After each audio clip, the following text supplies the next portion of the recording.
All right, I will greet the audience first. Um, Good evening, Seasians.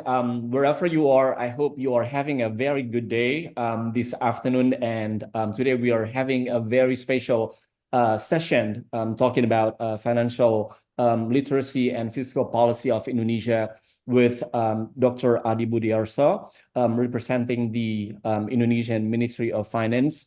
And before we start, I'm Muhammad Reza, the Seasia Academy Program Coordinator, and I'll be with you and with Dr. Adi Budiarso for the next 1 hour. And before we start, and before we hear a lot of interesting insights and views from Dr. Adi Budiarso on Indonesian fiscal policy, and then the fiscal literacy for not only for the Indonesian young people, but also the young people in the region in Southeast Asia, and how you can actually benefit from this program. So before we start, I will briefly read the excellent biography of Dr. Adi Budiarso. So Dr. Adi Budiarso is the head of the Financial Sector Policy Center of the Ministry of Finance of the Republic of Indonesia. And he was born in Salatiga in Central Java on the Java Island in 1970. And then he received a STAN Diploma 4 degree in 1997. And then in 2001, he earned a master's degree of accounting from the University of Southern California in the US. And he continued on with a Doctor of Business Administration at the University of Canberra, and he received the degree in 2014. And he began his career as an executive at the Financial Education and Training Agency of the Ministry of Finance in 1990. And before serving at the Fiscal Policy Agency, he served as head of the Central Transformation Office, CTO at the Secretariat General of the Ministry of Finance from 2014 to 2018. And he also held mandates as working secretary of the 2018 National Committee of the 2018 IMF World Bank Group annual meetings in Bali. Then he served as the head of the Center for Climate Change and Multilateral Financing and Fiscal Policy Agency. And in August 2020, he was appointed as the head of the Center for Financial Sector Policy. And he's been the recipient of the Satya Lencana Karya Satya, the 30 years of award. So without further ado, let's hear the insights and view from Dr. Adi Budiarso on the Indonesian fiscal policy and financial literacy. Dr. Adi Budiarso, the time is yours. Okay, thanks a lot, Pak Reza, for kind introduction for me. I think such a great honor for me to be part of the esteemed colleague here from Good News Indonesia. Yeah, I think this is a really good opportunity for every one of us, particularly for Ministry of Finance. We would like to share a few with the Asia Viewpoint Special Edition today. To discuss about the topic on financial literacy for all. First of all, I would like to explore at first three parts of the key topics that we would like to discuss. In addition to that, Reza already indicated that Indonesia economy in the past 10 or 15 years, we quite predominantly we can promote the engine of growth for the global, because with our strong growth at 5% or more, and we also already overcome COVID together with all of the collaborative action, initiative action, among the regulators and also as well as the regional and multilateral cooperation. It is time for us to sit together and think about what are our opportunities in the future? What are the key engine of growth continually for Indonesia in the future? I think based on that, due to the fact that part of the potential that Indonesia have, currently Indonesia also have such great challenges in terms of financial literacy and financial inclusion. So I would like to discuss on two opportunities, which is that will be digitalization and small medium enterprises role in the economy. And the second, I would like to also explore how we can discuss with the youngsters, with the Gen Z, millennials, that they are key players for Indonesia economy in the future. So let's share our slides. I would like to share it with you. Yeah, the three key main topics that we would like to discuss today is about first the concept of financial freedom. Is there any key for this? And also the second that will be on the regulator perspective, Pak Reza and all the colleagues here, and or how we can promote financial literacy and inclusion, not only for Indonesia and also for Asia, Southeast Asia, and the region and the global. And last but not least, on how the progress on the financial literacy in Indonesia currently, and how the strategies for Indonesia to promote better inclusion for small and medium enterprises and promote the engine of growth in terms of the digitalization or digital transformation, particularly for small and medium enterprises, for youngsters, and also for millennials and for women as well. So let's start with the first point that we would like to share with you here.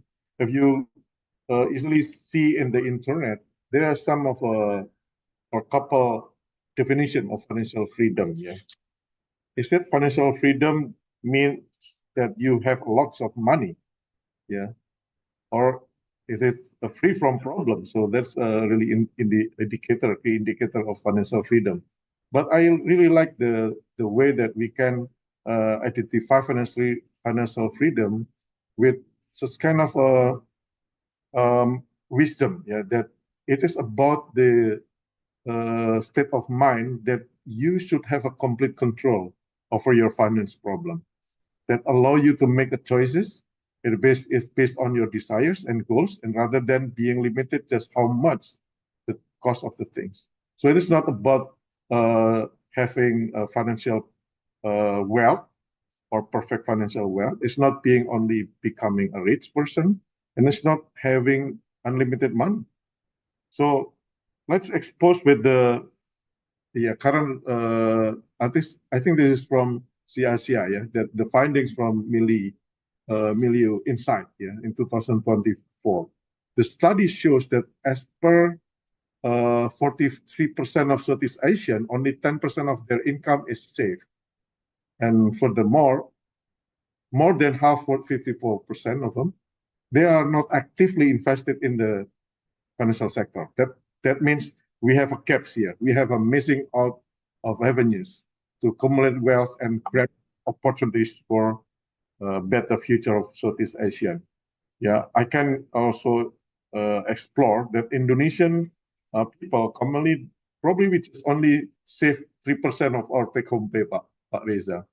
So that's due to the fact that currently we have a great opportunity to starting introducing better financial literacy and inclusion for young worker in Indonesia.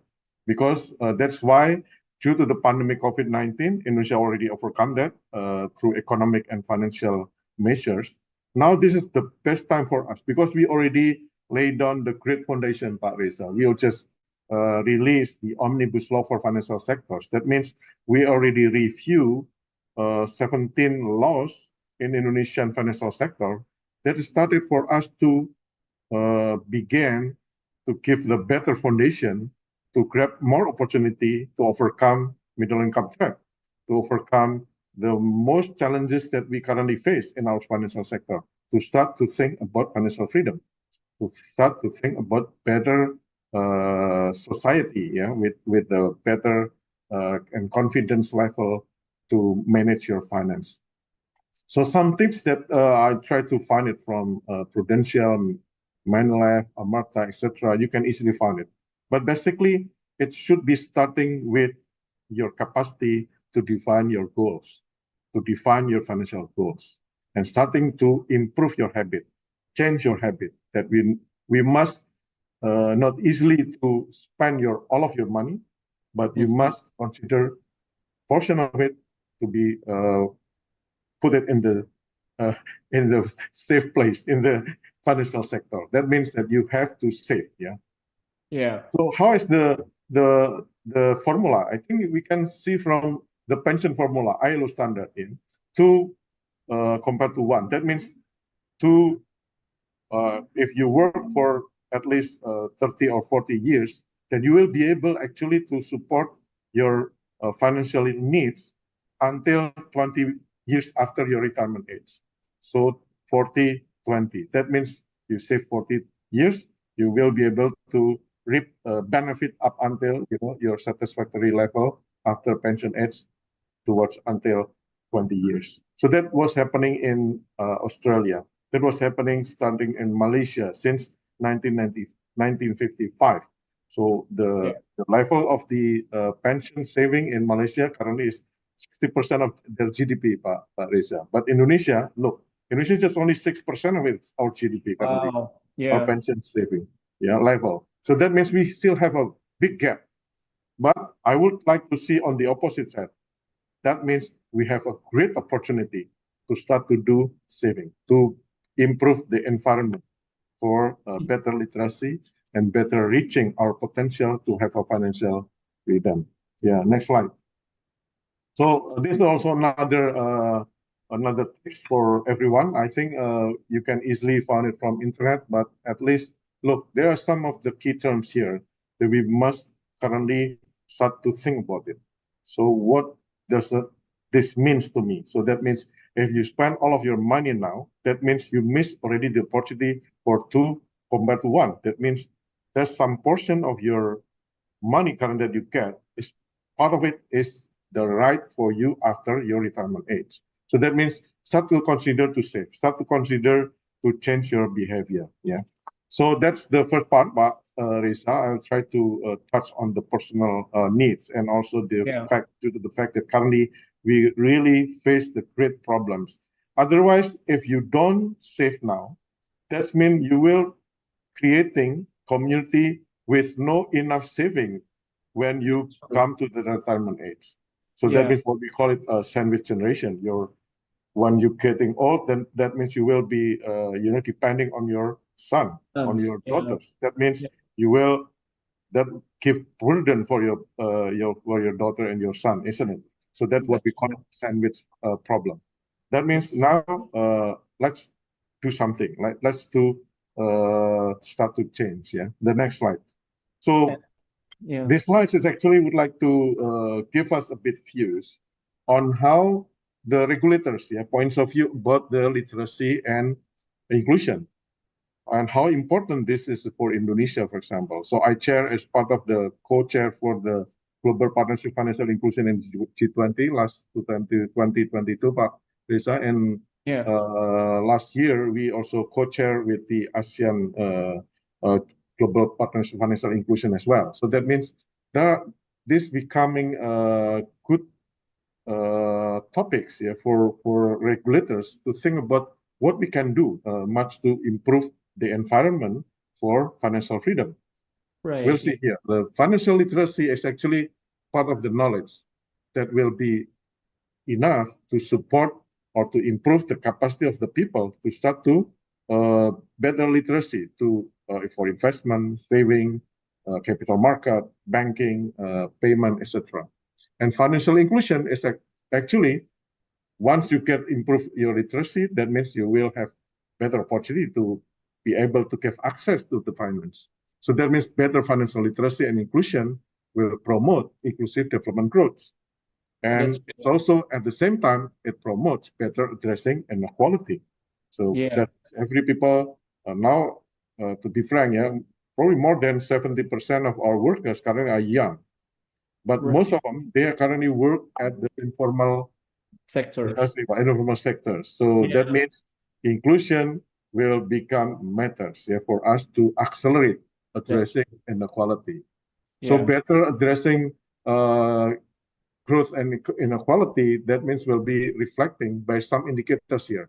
Better access to affordable credit, better access for attractive deposit and insurance product, better access to the financial market investment, and also productive investment, as well as on better off in the economy in terms of the production, creating more competitiveness in your product and services, as well as improving your living standards, and for sure, poverty alleviation. So that's the key part of the perspective of the literacy and literacy and inclusion as part of the current regulators' perspective. Mhm. In the second slides from here, I can show to all of us that currently, as you can see here, the financial literacy and inclusion gaps in the region, Pak Reza. Wow. This is really interesting, yeah. As you already indicated before, look at Vietnam, Laos, yeah. They are one among the least in Asia, yeah. But look at Indonesia. Currently, our inclusion index is 52. That means compared to other, yeah, Indonesia is not part of the big five. We probably the lowest in the big five of ASEAN. So that means still we have a great challenges, yeah, for inclusion. So Right. inclusion here is according to Findex World Bank. That means we need to boost the quality of access for people in banking and other sector in Indonesia and financial services, for example. So that means once you have access to the e-wallet, for example, to the saving, please make sure that you will trying to get much benefit of it. Yeah. I trying to emphasize here into two things here. First is access to saving, not only in the bank, but also in the insurance and pension, but also access to credit, because credit will trying to make you have a leverage, yeah, for your businesses and make you more trustworthy, but specifically for your business in Indonesia and the future as well. So look, Indonesia currently work with ASEAN, Indonesia work with the G20 and the world. We last time in 2022, we produced what's so-called Jakarta Financial Inclusion Framework. So we have action plan to encourage not only youth, but also small, medium enterprises, micro businesses, women, to be able to have a better inclusion, of course, with the better literacy at the first stage. Yeah. The next slide, I can also show you on the how we can make use of the digitalization. So look at the index here first. Yeah. That if you're trying to compare literacy and inclusion, so in Indonesia, the gap is still also huge. That means when you have an access to the bank with the digitalization, you may get access easily. Yeah. But with no enough literacy, that create a problem. Why? Because you can easily expose to the risk. You can easily expose to the potential fraud, potential misinvestment or allocation of your fund in the financial services intermediation. So that means the challenges to accelerate financial inclusion and literacy for Indonesia, particularly, we must at least make it equal, right? Your financial literacy, please improve it until you can reach your financial inclusion level. So Indonesia currently targeting like 90% for inclusion, but Indonesia currently exposed to the to the beauty of digitalization, but with lack of the literacy, we exposed to the huge risk as well. So that means there's two twin indicators that we need to consider. Once you want to improve your literacy, first, look at about the opportunity, but now we still have another gap. That means your inclusion and literacy will become, clear indication that you easily get exposed towards much risk in the financial services. So this gap is actually also becoming the the current initiative for many line ministries as well, Pak Reza. So with the omnibus law, currently we also have a chapter on financial literacy and inclusion, as well as the fintech, key area in improving currently capacity of the OJK to promote the better sandboxing, introducing new innovation in the financial services, but also improving the capacity of the regulators to mitigate, to encourage all of the key players in the financial sector to improve also the literacy, promote the security for the data, for personal data, as well as for better quality of investment and savings. Yeah. The next slide. So from these slides, so this is actually trying to lead towards what next, as you can see here, Indonesia is continually becoming sort of the engine of growth in Asia, in Southeast Asia, even in the global economy. So the potential prospect for future engine of growth is digitalization. Why? Look at this one. With the total population of 278.7 million, mobile connection, look at this one, is far more, yeah? 126, 26 or 7%, yeah, of population. The internet users, 66.5 population. Active media, social media, yeah, 49.9%. So with this, you can see here, and Jen, look at the key players as well. All of them are quite millennials, yeah, or Gen Z, yeah. And look at the key aspect for the business, like you see here, e-commerce dominating the key element of the growth, yeah, for digital economy, travel, food and transport, as well as at the end, online media, yeah. And you can see from the bottom here, the payment, look at the payment, yeah. Loan book, now you have pay later, yeah. Insurance, you can easily have a insurance technology, something like that. And you can have also partly investment. So Indonesia kind of would like to focus on two things, Pak. Long-term investment, which is insurance and pension, that clear indication that will become source of deepening of our financial sector, that will improving also the financial key players, intermediaries to support the economy. And the second is on how we can improve credits. That credits indicating that the financial intermediaries role will be more effective and more efficient to support the growth of the key players. They are, among other, e-commerce, travel, food support, and others. Yeah. So there are still potential foreign investors to come to Indonesia. Look, see, these are really great opportunities. That's why, as I already indicated before, please come to us. Let's explore what we can actually cater with the current great opportunity of Indonesia financial sector, and the second part on our opportunity in the economy. That are the twin focus that we currently must encourage for every one of us to grab more opportunity, more investors, not only in the domestic but also in the our neighbors country. Next slide, Pak. So let's also explore now on the regulatory framework. So starting from Omnibus Law in 2023, Indonesia financial inclusion and literacy has become a greater attention from the government. At least as you can see here, Pak, if you notice about the DNKI is Dewan Nasional Keuangan Inklusif or National Council for Financial Inclusion. This is a really great committee, Pak, because the committee chaired by the president. You see, so Indonesia is really considered this is becoming top priority for Indonesia for Foundation for Growth. And the second, starting from this year, we're trying to improve the collaboration and the involvement not only across line ministries but also at the local level. So as you can see here, you have TPAKD, Tim Percepatan Akses Keuangan Daerah. So we have pengendalian inflasi in how the central bank in the region and also the central, but we have also a task force for better access, or acceleration of access towards financial services.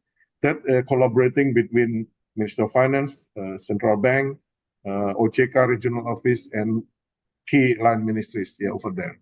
So as you can see here, also the involvement of financial service providers, because the Omnibus Law is creating a good foundation for us to collaborate, because we cannot move alone. We can, if you want to move faster, you can move alone, but you can achieve your ultimate goal by collaborating among the key players. Something like that. So collective responsibility, but we also demand leadership. That means Indonesia currently trying to form what's so-called the whole of government leadership to address this issue, particularly on improving literacy and inclusion, as well as we trying to promote the better foundation for the deepening and improving the stability in the financial system, as well as promoting inclusive growth for the better economy in the future. Next slide. So if you can see also from here, there was a question that raised by youngsters. Yeah, how do actually the young generation manage their finance? So I can see here, but as you can see together with us here, this was based on the Indonesia Gen Z and Millennial Report in 2020. So there was a new research coming in 2024, but I can show it to you first here. You can see here, saving is the dominant. Yeah, that means the key play role for the financial product currently is saving. Yeah. But for Indonesia, saving or bank intermediary services actually dominating since 15 years ago. Yeah, that means up until now, Indonesia banking dominating like 78% for the whole of capital, the financial sector, capital market, insurance, etc. But look at the potential of insurance and pension here. There was a limited, but insurance, health insurance are limited. Pension is still limited. That means when we try to compare this with the Southeast Asia, for example, Indonesia has greater potential to deepen the banking sector, even with deepening currently first the pension and insurance part. Because the youngsters of Indonesia tend to consume, more to consume, to buy new things, don't want to miss the opportunity with the e-commerce, etc. But they forgot to save. Even with the Seasia survey, they claim that just only 10%. We demand more. Demand up under 20%. That means people just need to more aware that we have better opportunity until 2045. And we can have a better opportunity to live longer, actually at least minimum 20 years after retirement age. So who will need to support or to finance that quality of life? For us, this is depend on us, depend on every single one of us. That we must try to save more, at least meet to the global standard, like 10 until 15% of your take-home pay every single month, since the first time you work. Something that's the penetration that we would like to promote. So here, the financial product, digital payment is already outweighed of the economic in Southeast Asia, but we want more, or we want to see more on insurance and pension, because that's the sophistication of the the way that we need, or that's the key strategy for us to deepen our financial system, to promote a better welfare in the future, to promote better Indonesia in 2045, where we reach golden age. That means we have also better quality of life. Come up from the middle income trap, reaching up to the big 5 economy in the world. Next. Next slide. So we still have some more. Now I would like to pay much attention on. Do we still have time? But sorry, we still have time. We have something. Last but not least, I would like to touch on small medium enterprises. But look at this. Key players of Indonesia economy is actually micro, small, medium enterprises. The population is 99.9%. Promote 97% of employment, creating contribution for GDP 60.5%.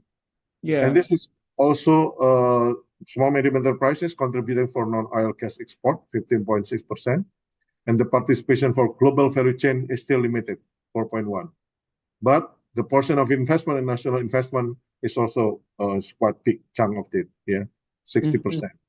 But the current small medium enterprises, they have great challenges. They face great challenges in terms of low access to financial services, to credit, the better quality of the credit and saving, pension, etc. Lack of infrastructure, low use of technology, limited market access, and lack of skills. But I can show you this is becoming our focus currently. Yeah, I think not only 19 of line ministries are currently focused on small medium enterprises, but probably every single line ministry currently think about how to better contribute to improving the That's true. quality of the role of the small medium enterprises. Next slide. So how to develop such kind of a better framework for it?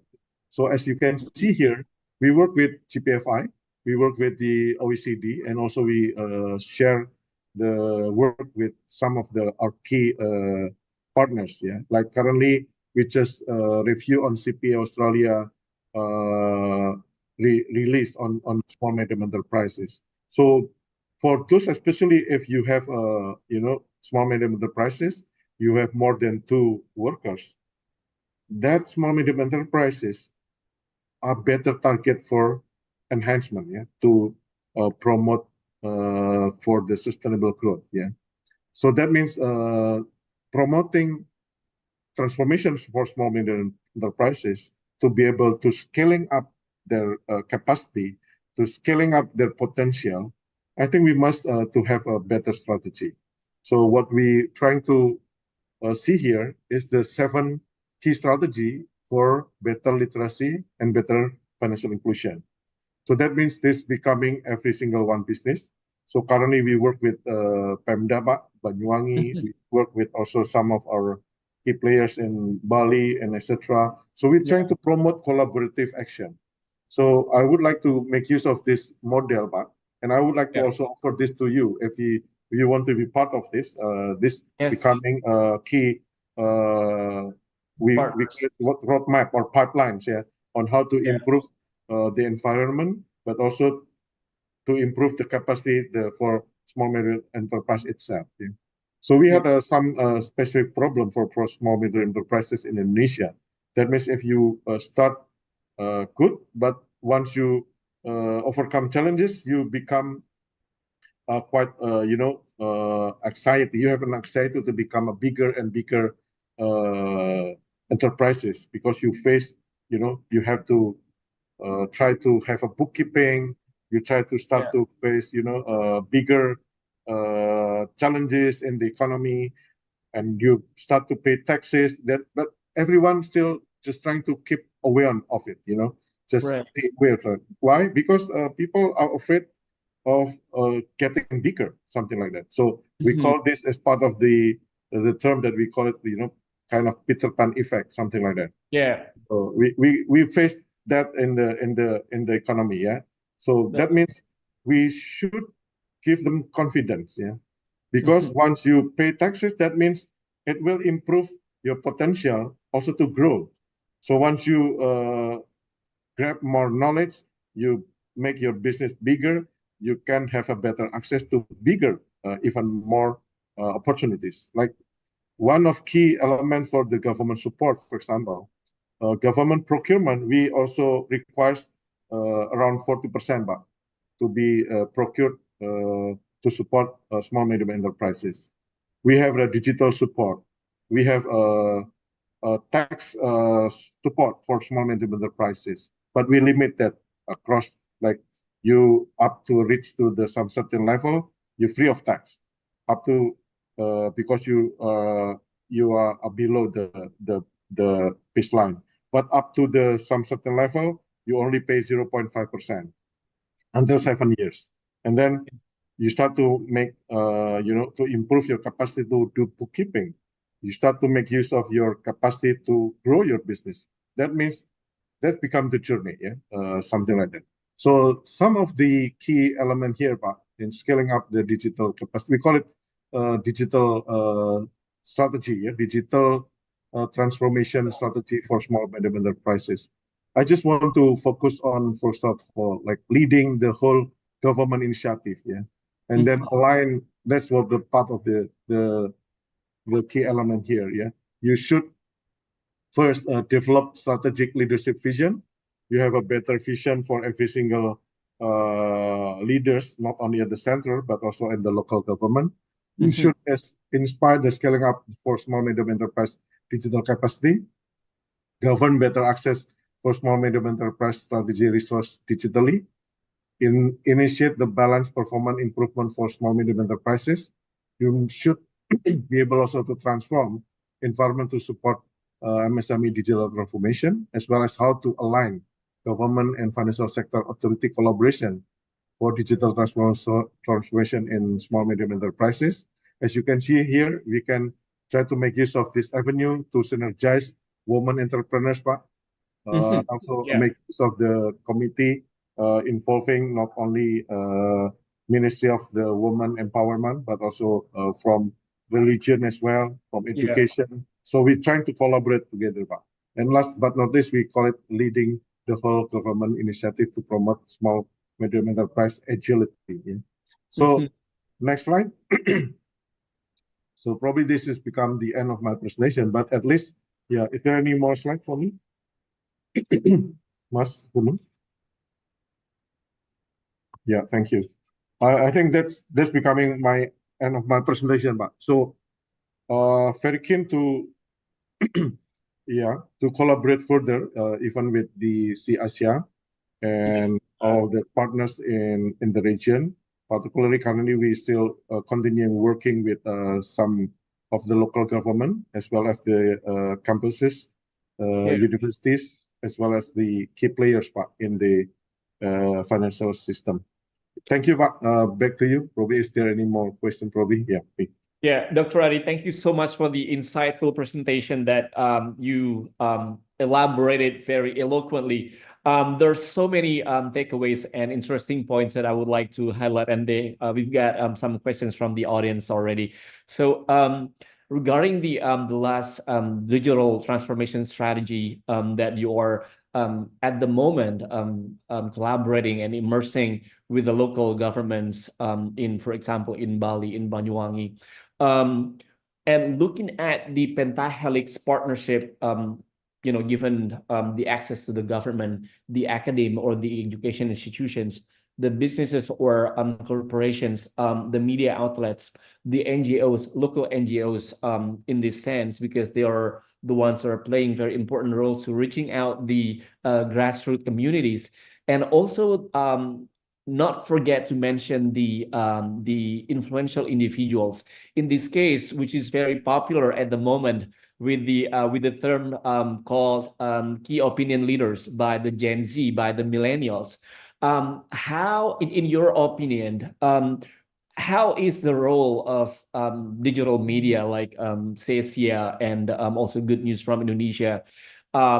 How we can help the Ministry of Finance to sort of amplify this issue or this digital transformation strategy to sort of reach out to and to get engage and involve more communities in other cities in Indonesia. What is your opinion on this, Dr. Adi? Thanks a lot, Pak Reza. I think that's becoming the key. Yeah, as we already trying to explore, at least there are three key elements that currently the government or the regulators see, Pak. First is literacy, inclusion, and deepening. Yeah, as you can also trying to review on in the past, probably in the some couple years back, I think after 2023 or after COVID-19, media, especially for digital media, is becoming much important. Or the key players for the better inclusion, for example, because with that avenue, every one of us can easily get connected to each other. So that means for financial services, they can easily reach people. With that. But for sure, we just really also want to collaborate in improving the foundation. What are the foundation for inclusion or for the financial service deepening? It's actually literacy. That's why when we talk about literacy and inclusion, the twin of it that we also should encourage is the consumer protection, is the law enforcement. So better literacy and the complete set of the economy, I think that will become the key. for us to collaborate. Yeah, government are currently really keen, yeah, to reach out for the people of Indonesia in the very remote area. So they just have difficulties on getting access or better access for finance. But with the internet, with the better bandwidth, with better synergy, we do believe that the collaboration may improve our unleash our greatest potential, yeah, to reach those youngsters that currently live in the very remote area. So they can be easily becoming the first target, yeah, for us to jointly, yeah, collaborate with local government, with media, to reach all of them, to empower them to be able to have a better access to finance, better access to especially for their literacy, to support the financial service deepening, yeah, in the financial system. So I'm talking not only banking, but currently I'm starting to talk about insurance, pension, BPJS TK, about the services in the region even. Yeah, currently we're trying to explore with Philippines, for example. Currently we explore that Indonesia and Philippines, currently we have the same pattern of geographic challenges in climate change, for example. So that's why the initiative for joining or collaborative in terms of the disaster risk financing is becoming emerging topic. Yeah.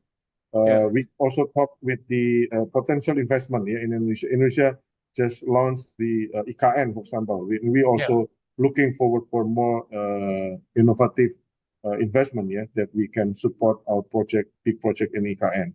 Hillarization, yes, some of the key area in Indonesia development that really needs more attract more investment. So so that's part of the intermediary role, Pak. So that means literacy or the key quality for improving inclusion should be supported by better literacy, and literacy should not only work by government but also with the collaborative work government with the key players in the financial sector, but also how the media can be what's called catalyst, yeah, for better inclusion, for better deepening, and then that may creates also better environment to grow. Yeah. Yeah, we'll be very happy to support your beautiful work on the ground, Dr. Adi. And we've got this interesting question, and also talking about adding up to your highlights about the Indonesia and Philippines partnership.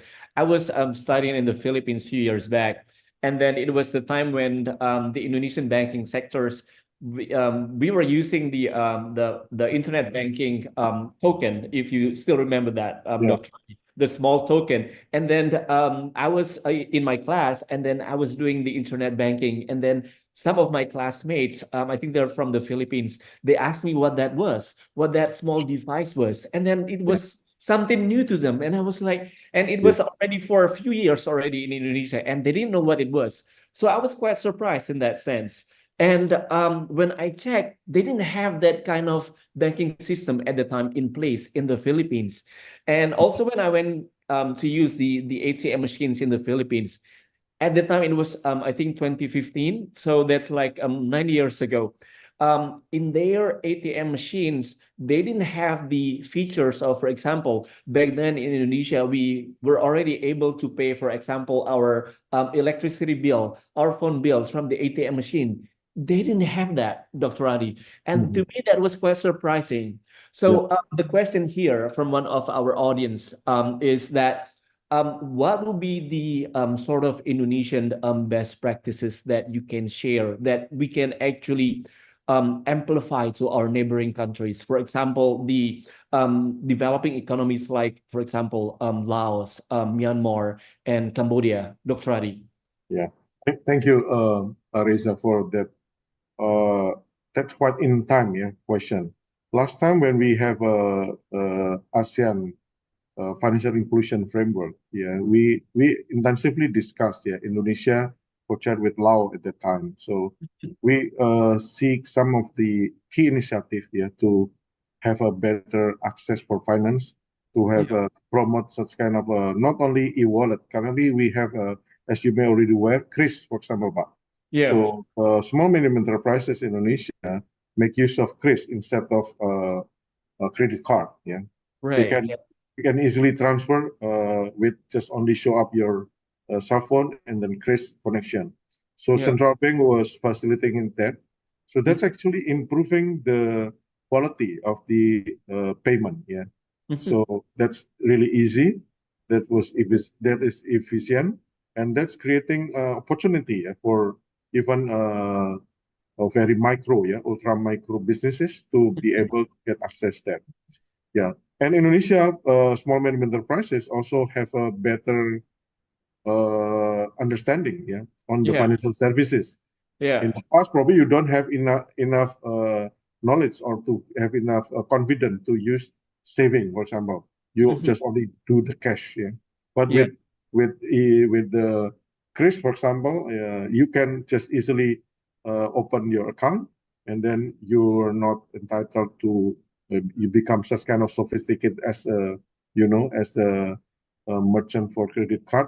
Then that's easy. Yeah, your business can be done easily.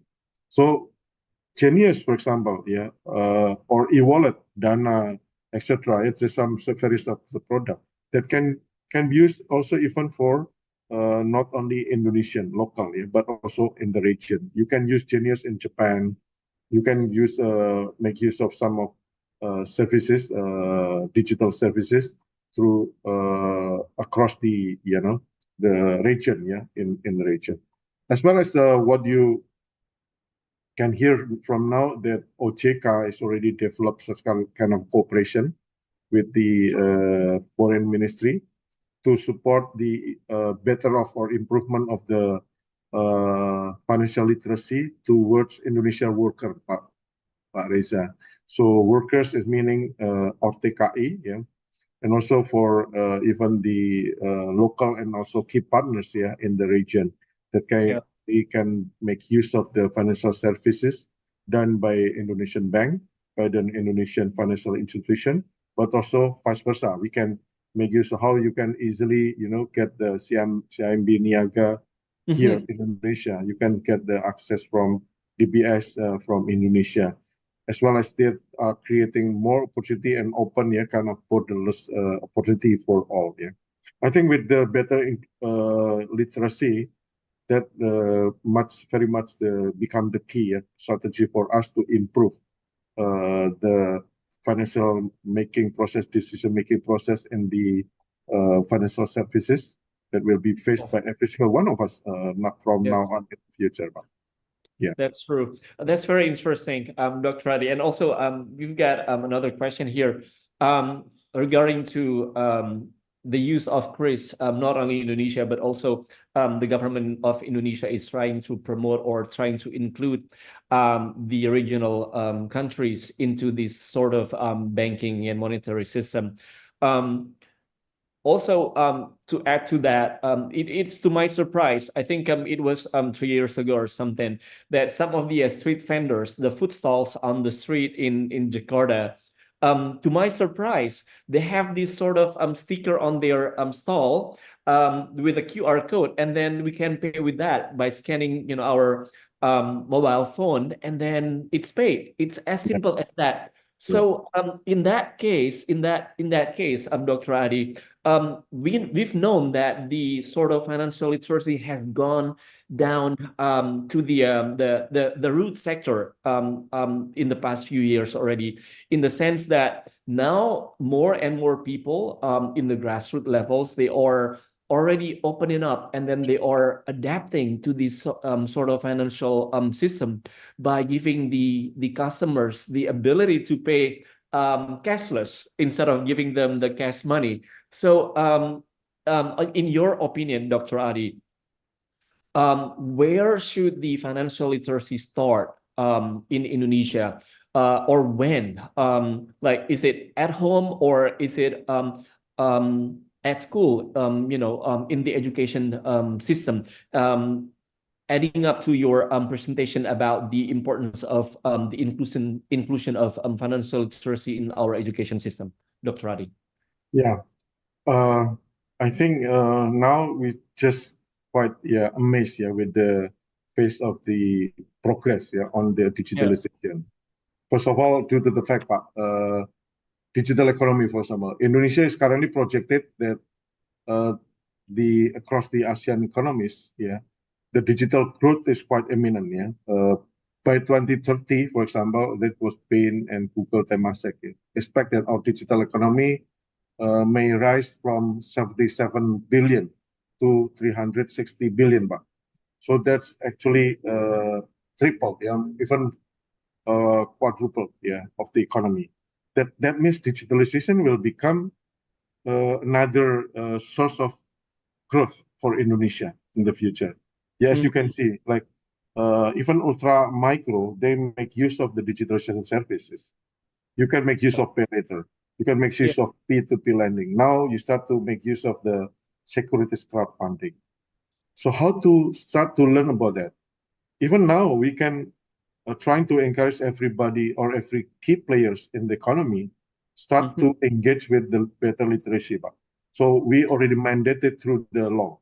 So every single key players, they must be responsible to educate their user, something like that. So that means the government have a better collaboration now in terms of deepening. So another important part of the deepening is the literacy, inclusion, and consumer protection. So that means it's already in the law. So Indonesia currently at the same phase of the Malaysia and Singapore and another OECD countries that we put all of the literacy, inclusion, and financial sector regulatory framework at the same level. We adapt it through that best practices. That's why when we started to think about digital asset with crypto, whether or not we should put it under the regulatory framework of financial sector in Indonesia, that was Indonesia is one of the few countries that currently consider that asset crypto should be managed or should be supervised by OJK. So in other country, they're probably quite different, one among other.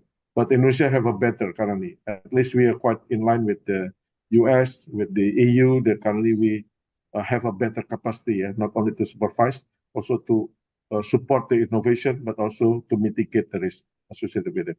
So everybody currently can see and you can learn it even from your key partners. You can easily deep down to their website.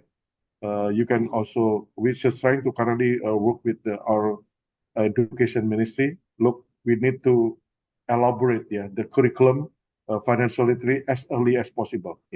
Because look, this is the opportunity of Indonesia. The next 20 years is our key or our critical time. Otherwise, Indonesia will miss our demographic dividend. Right. Once you miss the demographic dividend, that means you will have you may lose your opportunity to invest the money from 6% to 60% of GDP. So that's huge fund allocated or targeted by the improvement of the literacy and the improvement of the better decision-making process of the people in Indonesia to boost their capacity to become one of pillar of Indonesia Maju 2045. So then one of the pillars should be financial freedom, financial literacy, better literacy to support better economy. Interesting. Dr. Adi, and this is another question regarding the financial freedom. This is quite interesting because as we all know, the sort of ongoing discussions among the people in Indonesia and also the government at the time on the affordable housing for everybody. So this is probably in line with the fiscal policy. And this is a question here from one of our audience. How can we sort of achieve the financial freedom, or how the young Indonesians create their own sort of roadmap to financial freedom without taking out the equation of the sort of housing ownership, Dr. Adi? Let's try to benchmark first. We do benchmark with the EPF and CPF program in Malaysia, in Singapore, even in Australia, for example. So in much advanced country, the contribution for saving is higher, much higher than Indonesia. So Indonesia is getting there. So we trying to reach out trying to promote, to facilitate that once you think that you should be able to have better access towards housing, that's when it can be, it can be owning house or it can be renting or make use of that house. In advanced country, the government may provide both, even you may get access to it just only for rent, or you can pay, or you can buy for the apartment, etc. So that is the design. So that means once you have a better target, better purpose, objectives, that means how we finance it, how to be able to save, before Jude did something like how many years? 10 years or 20 years? Something like that, mortgage for it. Yeah. So that is the problem. Yeah. Indonesia Tapera or that Perumahan Rakyat. There was actually part of the transformation of the previous program. Yeah. We name it Bapetarum or FLPP or something of that Kementerian PUPera currently work together with Minister of Finance. It's actually how to promote ownership of MBR, Rumah Rakyat, Pak. So that means something like 150 or 300 million, and how to save that or to finance that? Let's go to collaborate. Let's do engagement, something like that, and how to have a collaboration, collaborative action to finance it better. So currently, in terms of the financial freedom, as you try to relate with that. So every single individual, actually, they have their own objectives. So if you want to have a house, then you start to think that some portion of your take-home pay should be allocated to buy that, right? Right, yeah. If you want to do, you engage with Tapera, that means you have to be able to save 3%, something like that. Yeah. If you want to get from the bank, that means you will have a mortgage, something like that. And if you have mortgage, then you have to reach up at a certain level, then you will be able to allocate your fund currently to save, and then you in the next 10 or 20 years, you will be able to get a house or something like that. So that's part of the decision-making process and also part of the financial planning that every single one should come to that level. But if you currently see, there's some portion of the people that currently are very small or very, incapable to finance themselves. That's why the government have that program. So one among other example is the Tapera program. So that intended to support, who are currently in need. And we have the scheme already, and currently we try to explore how to that scheme can work together with of course with the better literacy, with better improvement of the scheme in the future. I do believe that Indonesia is getting there. Indonesia is getting how we can improve our capacity to support the objectives of every single individual at that level. For those who are wanted to access the MBR, or you wanted to access your own mortgage, or even with the better objectives, let's do it. Let's be it, something like that. Yeah. Thank you, Dr. Reddy. And then this is the last question before we conclude this discussion this afternoon. Based on your former or previous tenure or position as the head of the Center for Climate Change and Multilateral Financing and Fiscal Policy Agency, what is the directives of Indonesian government, or how is the current situation of climate financing in Indonesia, especially for the local NGOs or smaller organizations, not only in Jakarta, but also in smaller cities and areas that are working on the climate issues, supporting or advocating these issues, Dr. Adi? Yeah. Thank you for the question. Looking back on the objectives, Indonesia currently are very committed to engage on NDC. Even the accelerated NDC by 2035. That means we are targeting to finance the development that really climate change awareness, and then we are trying to also achieve net zero by 2060 or earlier. Yeah, these are the two big targets. And adaptation and mitigation has become the key activities that should be supported by the government to reach their NDC and towards also to net zero. But due to the fact that currently the greatest challenge for Indonesia is currently at first, we should come to the transition, energy transition initiatives. That means within the next 5 years, Indonesia working very hard to encourage a partnership, not only at local and central level, but also at the business level, to encourage for coal-based, mining, etc., to be more renewable, energy utilization.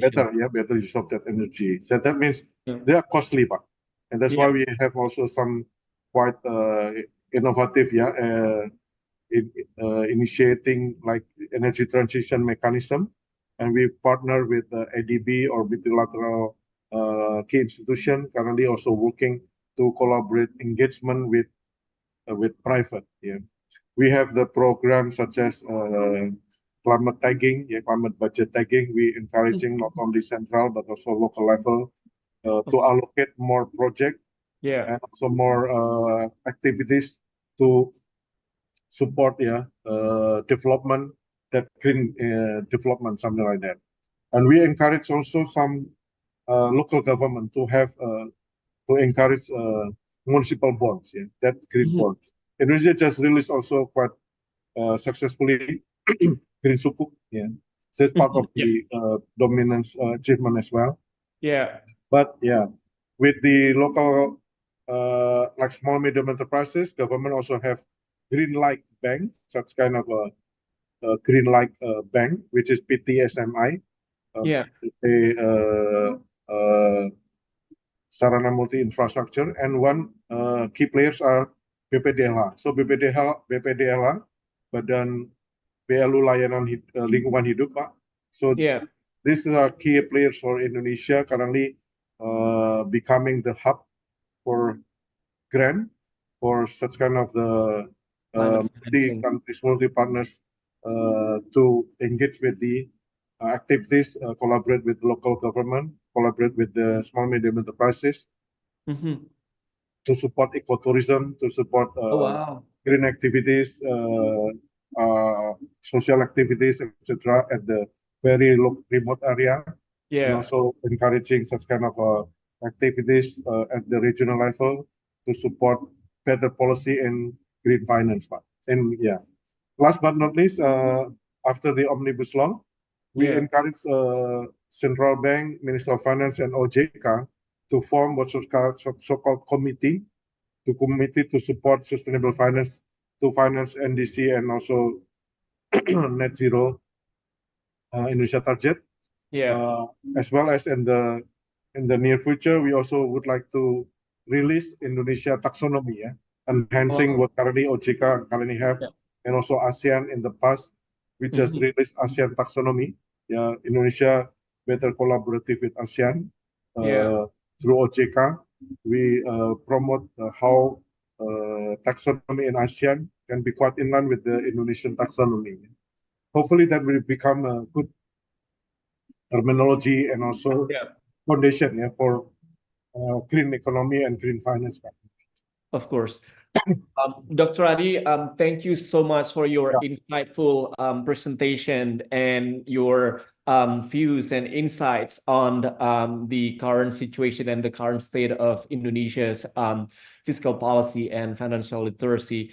And we are from Good News from Indonesia, from Seasia as well. We are looking forward to having more collaboration with you and your team at the Ministry of Finance to help you with the outreach of the remote areas and then other cities in Indonesia to sort of amplify and to scale up your projects in the office. So again, thank you so much for joining us. It was an honor for us to have you this afternoon, and we are so looking forward to having you again in the future. Dr. Thanks a lot, Rizan. Thank you so much. Thank you so much. Thank you. Yeah. Seasians, thank you so much for joining us this evening, wherever you are, from Indonesia, from the Philippines, from Vietnam, anywhere just beyond Southeast Asia. Thank you so much for your insightful questions, and we're happy to have you. And then we are hoping to see you again next month in our Viewpoint edition. Have a good evening, and bye-bye. Dr. Adi, thank you so much. Assalamualaikum. Waalaikumsalam. Take care. Yeah. Thank you, Pak.